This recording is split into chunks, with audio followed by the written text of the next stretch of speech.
Okay. And they don't change.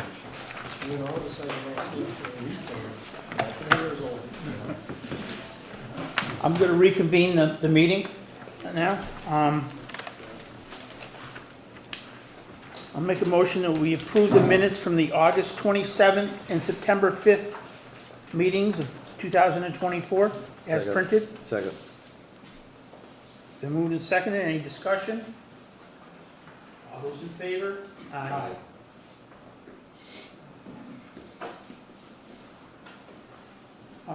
We're going to talk with Berkshire Woodland Management on the bid awards. We have some papers for the commissioners to look at regarding the bids and specifics regarding how the job would be done. We had 4 people look at the job. 1 supposedly was going to do it on their own. 2 chose not to bid, ostensibly because of the distance and that's the big issue. You know, it's a high volume, but the distance of having to move wood when we add it all together is basically like driving wood between Dalton and Texas. Okay. So it's about 1,500 miles.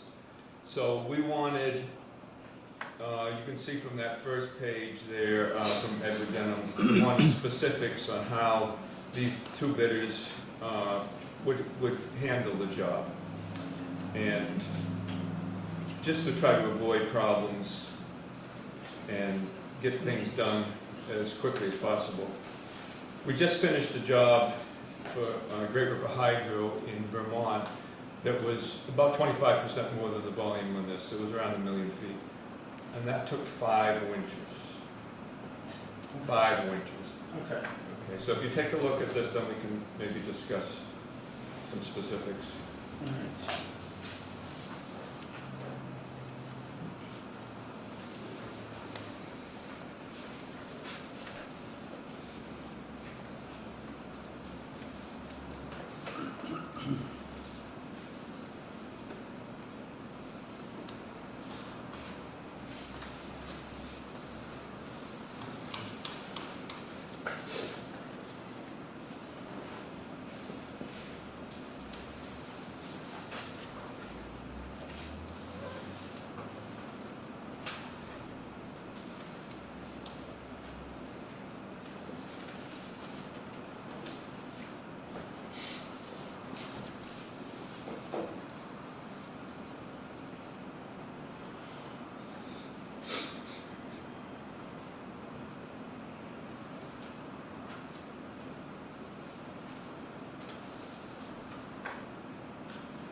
After you're reading their responses and proposals, do you have any concerns?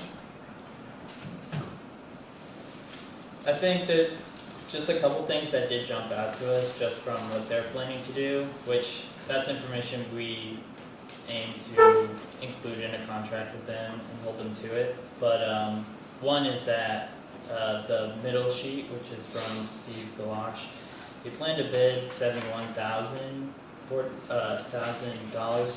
the total amount of board feet that is to be harvested, while the third page is from S&N Logging. They plan to bid $55,000, so that's a difference of $16,000 right off the bat. However, the middle sheet, which is the higher bidder, didn't provide a lot of information, and we're pretty confident he didn't walk through the whole lot where the harvest is going to be, and essentially that the third page, S&N logging, had a pretty straightforward plan. Just from working with them in the past, both of them, like, we're aware of their work, but one of them is planned to do this harvest and knows what's gonna be required. And that's pretty evident in the emails. It's just kind of our opinion on it. I think the biggest thing is that S&N logging, the one that's the most prepared, also plans to get it done in one winter. They have a larger crew. It's just a fact. Steve Galash kind of works on his own or with one other person, so it'll take him a lot longer. The oversight will take longer. If he is only working in the winters, that's 3 winters he has to work through where it could be muddy. We don't know how the conditions will be for the next 3 winters. Cleaning up 3 winters in a row, that's a lot of time, where if you could get it all done, it actually ends up being better for the forest afterwards. So even though he did bid more, he may have bid kind of recklessly. Okay.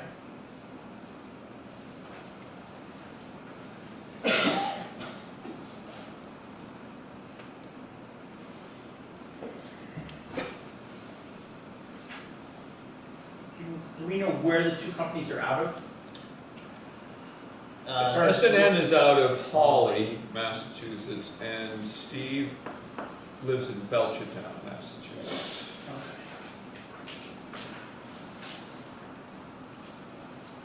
And they both do very capable work. It's, if it does stretch on, and of course, there's always the possibility of extensions too, because that is a common thing. There's a lot more administrative costs if it goes over many winters, Right. which would come out of the difference in the bid difference. Yeah. One is proposing that it would be done in one winter, and the other will definitely take several winters. So I think that has to be taken into consideration when you're looking at the difference in the bid prices. And do you guys have a recommendation of who you? We don't exactly have we would choose this one, but Okay. based off of the information provided, Yeah. one seems more prepared. Okay. And that'd be S&M. And that's the single winter. Single winter, larger crew. They have more equipment. They probably have 3 times the, if not more, the equipment and the manpower. So that's a big consideration. Okay. What was the name? S&N logging. S&N, this Western Slope who Yes. replied, is one of the Third email. co-owners of Would that. it be this winter? They start? They would start this winter. They said they would start this winter if they did get it. And they expected that they would have it done in about 7 weeks if the conditions are favorable. There's an enormous amount of distance to cover on this job as far as skidding. Just I saw that. Yeah. right, just running along the pole line, not even into the harvest, is over 1,000 miles back and forth, 500 trips. So they've detailed how the wood would come out and that they would have basically a dedicated forwarder operator that would just be moving the logs back and forth. Even though they both do capable work, I think there's a lot to be said if this job could be done in one winter. Additionally, with the conservation restrictions on the property, someone that's more prepared is less likely to cause a disruption that if, Mass Wildlife had a concern to come out, delay the harvest even longer. We've already been back and forth with them over the past year just to get the sale back. So.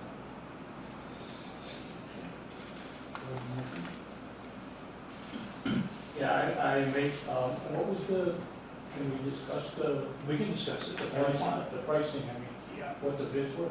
The bid, yep.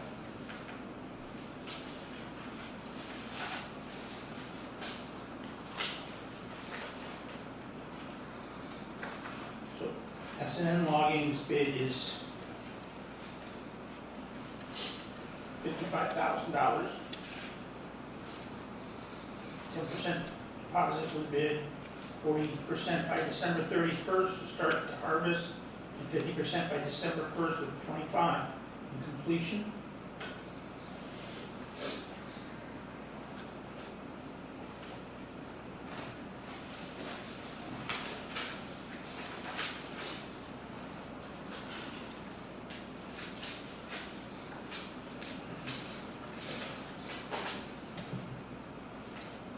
That's P&G, is it P? Yes. P&G Logging? Yep. Their bid is $71,000 with the same deposits and payments. So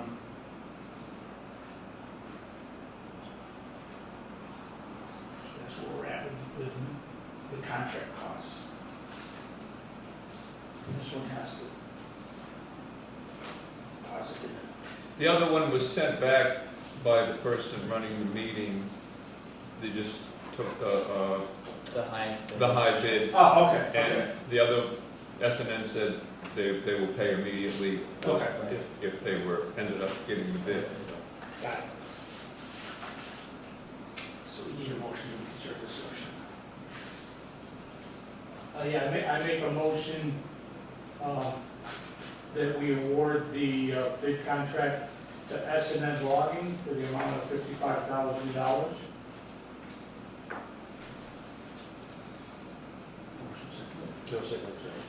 The motion's been made, seconded, any discussion?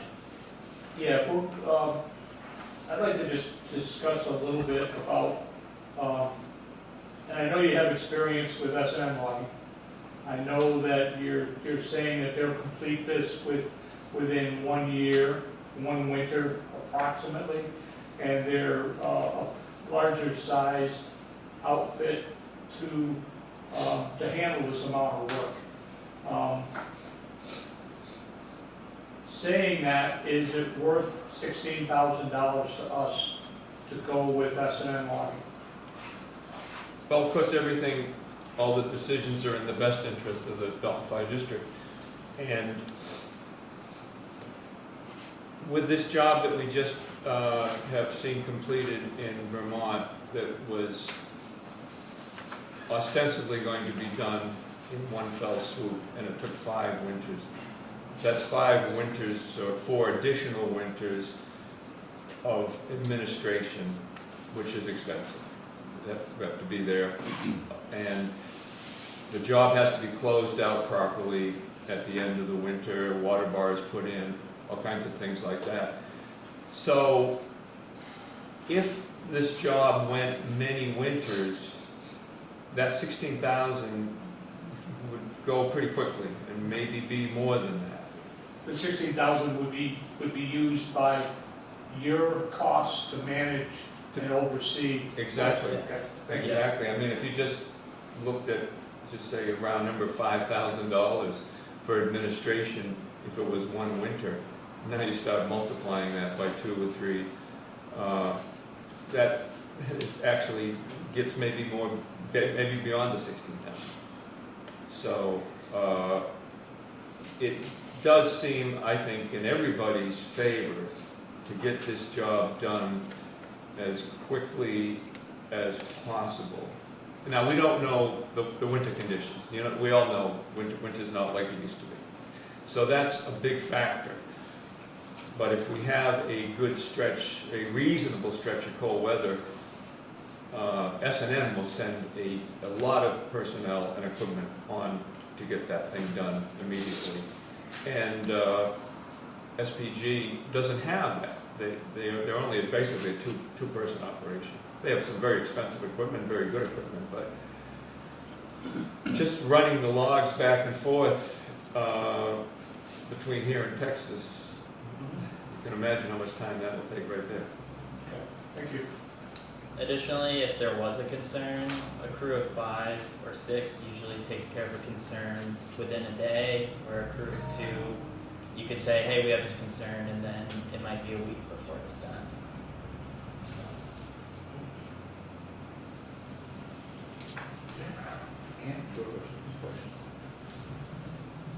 We have a motion to award to S&M. If there's no more discussion, move for the vote. All those in favor of, Sorry, to cut you off. that's all right, in favor of awarding that bid to S&M? That's the 50,000. Yes. What's your pleasure? Yes. Yes. We're going to go with those. So do you want the other company's stuff, or are we returning? You will return Okay, that, we'll and return then that. we would request the deposit and the down payment that the contract calls for. Okay. And the second payment, any payment would be done before the harvest. Yeah, Was it the- 2025? The 40% would be paid before the harvest, even though it says December 1st. December 1st. Okay. All right. All right. So the whole thing would be paid before the, yeah. Okay. Anything else, Sherman? No, Thank you very much. thank you. Thank you. Okay. You have our contact information. Yep. If you have any questions. Thank you.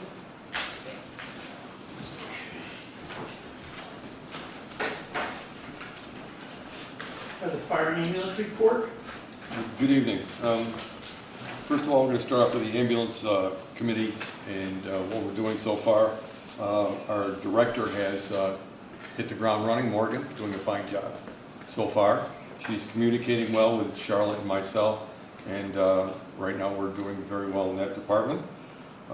She's also, one of the first things she did is when Leon was on leaving his position as director and Morgan was coming in, they both agreed that the status, I believe I discussed last month, of A6 being, the status being reduced from ALS to BLS, but can be swapped over at a moment's notice with equipment from A5 to A6. Saves money on NARCs and having the staff to stock two ambulances. So that went well too. And our ambulance committee that we were looking to as far as replacement of the ambulances upcoming, Dennis has been on that, and he's done a very good job so far.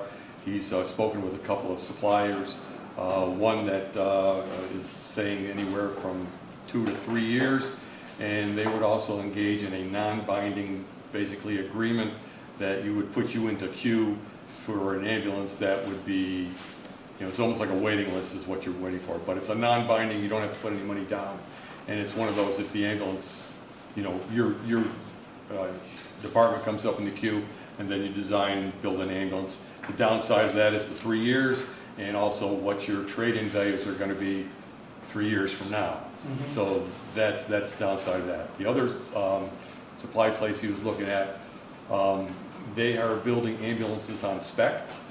I guess quite a few of them, and what they're coming up with different makes and models and different types of ambulances, and they're talking that could be up in 2 years.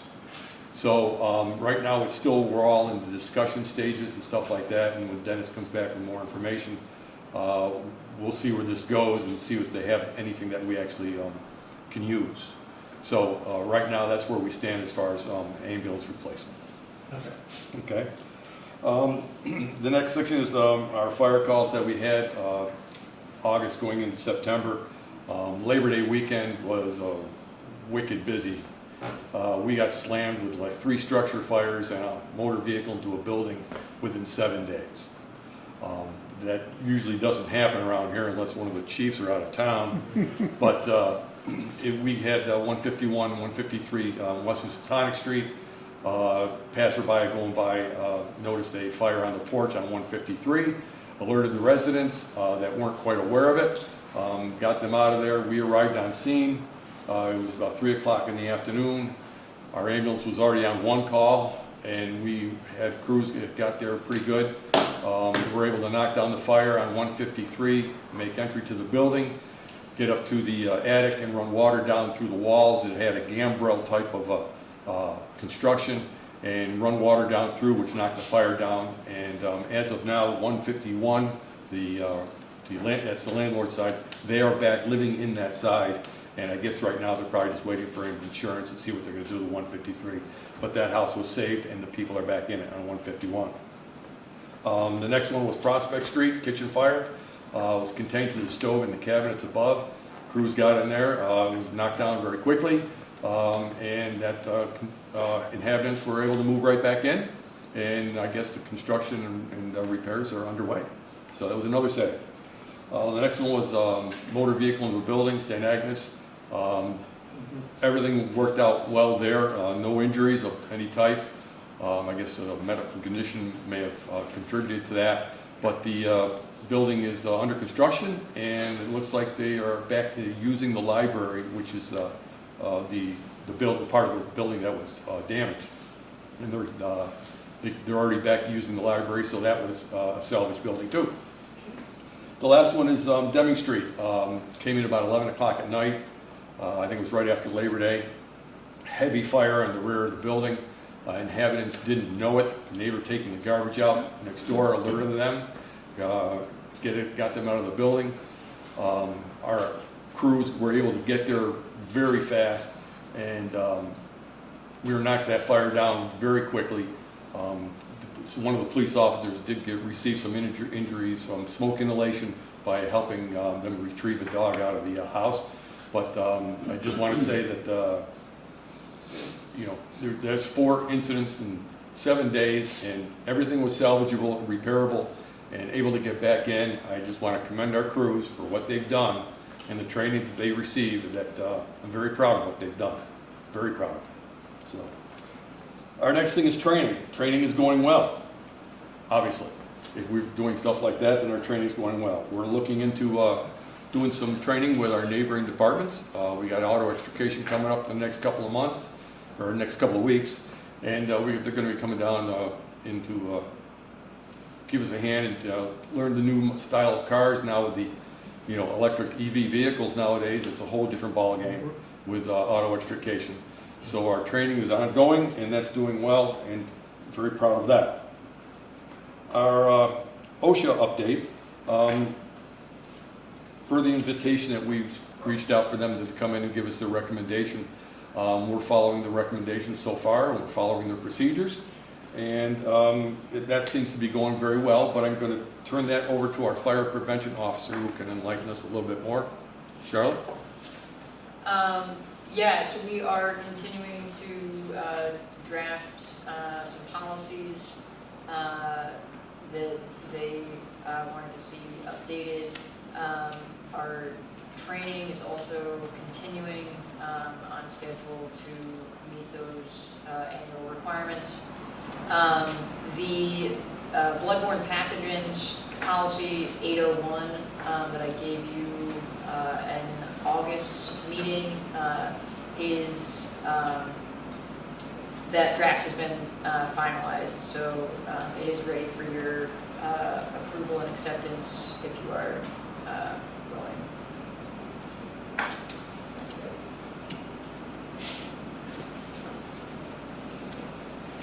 Yep, we'll, motion to accept.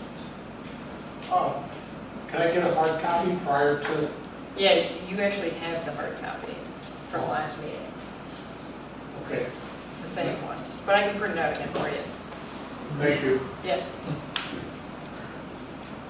So we'll table that till next month, so, okay, that's, I'm all set. okay, thank you. Okay, we've been working on doing the markouts for the lead service line inventory. They're going to be doing the excavations at the curb stops.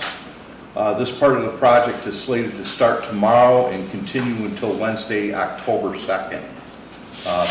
Ty and Bond has been working on the lead service line basement inspections.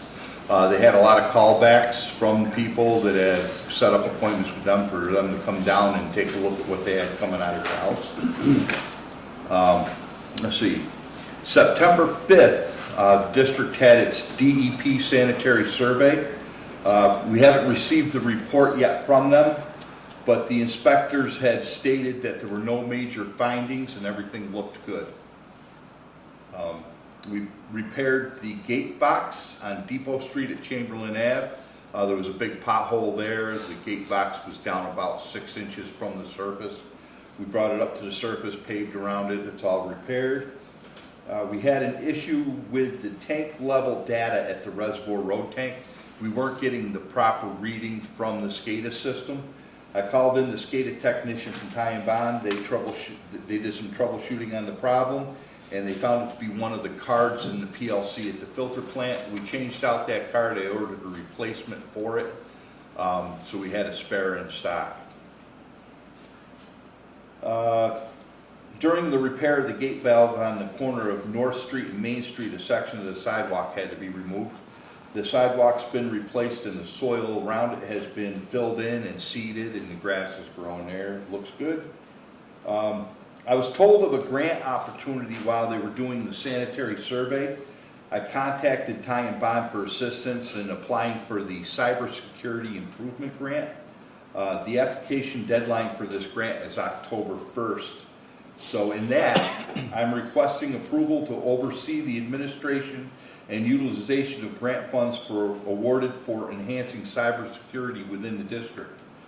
The Commissioner's approval will enable efficient coordination, ensure compliance with grant requirements, and facilitate timely implementation of enhanced cybersecurity measures. With this funding, we aim to mitigate the risk of cybersecurity threats, safeguard our operational system, and promote a secure technological environment. I respectfully recommend that the board approve this request and authorize the superintendent, myself, to manage and allocate funds in alignment with this outlined security initiatives. So I had given you the forms there that have to be filed with the cybersecurity grant, and they need to be accepted by the commissioners. Yeah, I'll make a motion that we approve superintendent to oversee the administration of the cybersecurity grant. Been moved and seconded. Any discussion? 30,000. Yeah, 30,000. And we don't have to put anything up. No, that's paid for a fund from the Clean Water Act, Okay. and the trust will pay. All we do is send the invoices to the trust, and they'll pay the bills. Okay. All those in favor? Aye. Passes. Thank you, Bob. You're welcome. And that's it.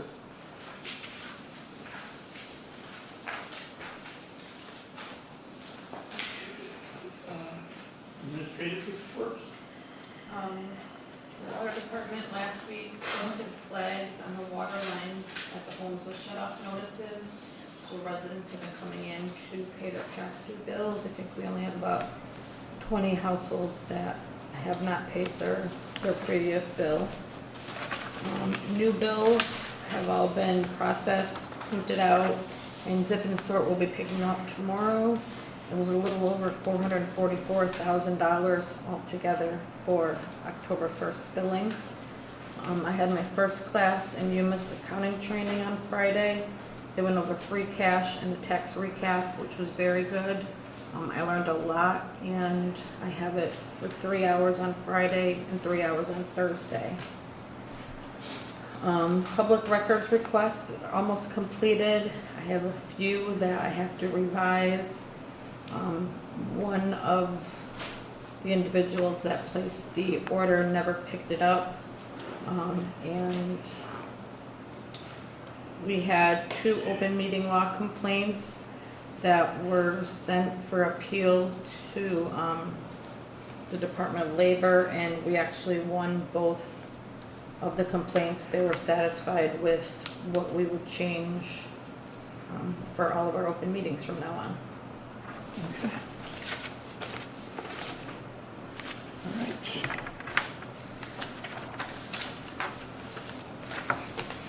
What's the A&R water aging report? It's the last thing on the first page. Under you.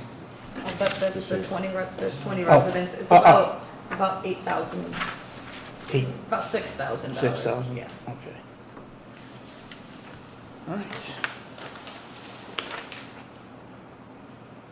Does Tom, any other business to be brought up? Tom? I would like to have the commissioners decide on whether or not the Dalton Fire Department wishes to participate in a no-cost, no-obligation EMS regionalization study with 6 of our joining towns. I have a question. The list of, that one you gave us with all the towns, have you talked to them? Yes. And are they agreeable and have they signed it? Peru is preparing their letter, as is Windsor, and so that'll be the sum total, and we'll have letters. I've already got letters from Hinsdale and Savoy. Yeah, those are the 2 letters I already have in here. I'd like to see the letters before we sign it. Okay. Would you like to see the letter that I prepared for Dalton? Or? No, the No. letters from the other Other organizations that want to join. Okay. So we can act on this at the next meeting if we have, you can get us copies of what's been already put in place. I can have them inside about 15 minutes. Would you folks have a copy of the letter that I drafted for your consideration? I don't have the copy with No, me. okay. Would you like a copy? Sure. And this is just for ambulance? Please. This is strictly for ambulance? Yes.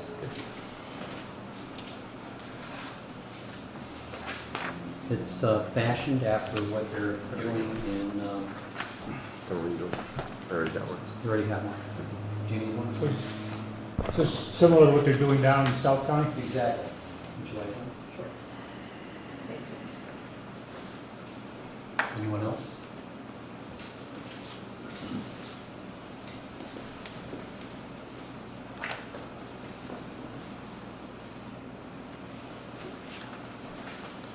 And again, this is a draft. If you guys want to change it, please feel free. I can enter those edits and then have it prepared for Okay.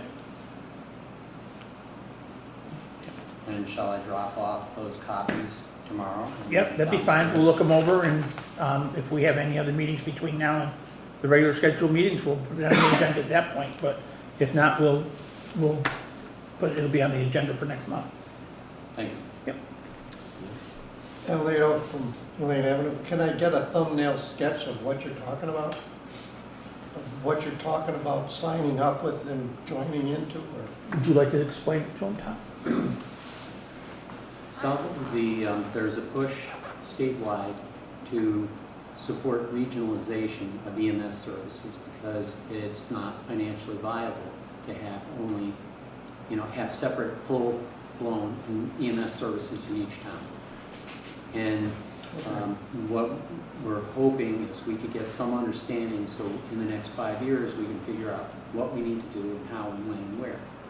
And the state recognizes this and has allocated monies for these kind of regionalization studies. South County's got one, North County has one, Yep. and so I'm proposing one Okay, for us. what this is basically is just a fancy name of mutual aid.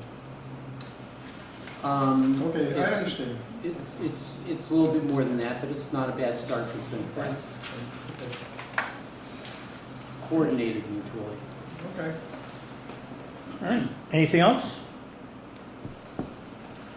Yeah, Dale Hume, 55 Warren Ave, here in town. First of all, I want to say thank you to the Dalton EMS. They were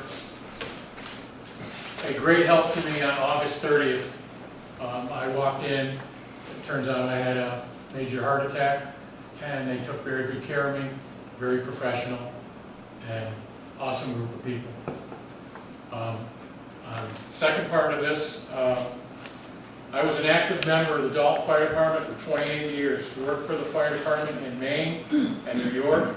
I started as a firefighter, worked, got my EMT, had it for 24 years, retired as a captain. In that time, I saw many changes, some good, some bad. First, I want to say, in my time, I was never disappointed with the water department or the commissioners. They always took care of any problems, any issues. I see you have the same, oh, excuse me, I'm sorry. The only problem that I did see is that you have the same problem that my daughter has. You can't pick your men. Okay? It all started in 2011 with a chief that was hired then. At some time in his 10 years, things went bad. He dumped the EMS on the water department commissioners in your laps. None of you really had an idea what was involved with that. And what you did was trust the people you had to hire to do the job. Back in 2011, you were the best person for the job. You had them here already, but you had not have as much education as the ones that were hired. Well, you see what education got you. You all did the best you could for the town of Dalton. I knew it, and so do many others. Dalton is a town of 6,000 people. Not a city like Boston or Miami, with close to unlimited budgets compared to Dalton. If any chief or employee can't understand that, then move to the big cities. In regards to the transparency of this and the budget, one of the things that was done me out when I got out in 2022 was during the Dalton Carnival, the EMS crew was paid $50 an hour for a minimum of hours for each night during the carnival.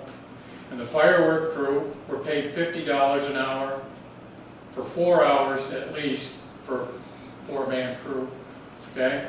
This adds up big time, and I'm sure there were other details and other things that happened along the same line. I joined the department in '89, and in my time frame, I did 95% of the firework details.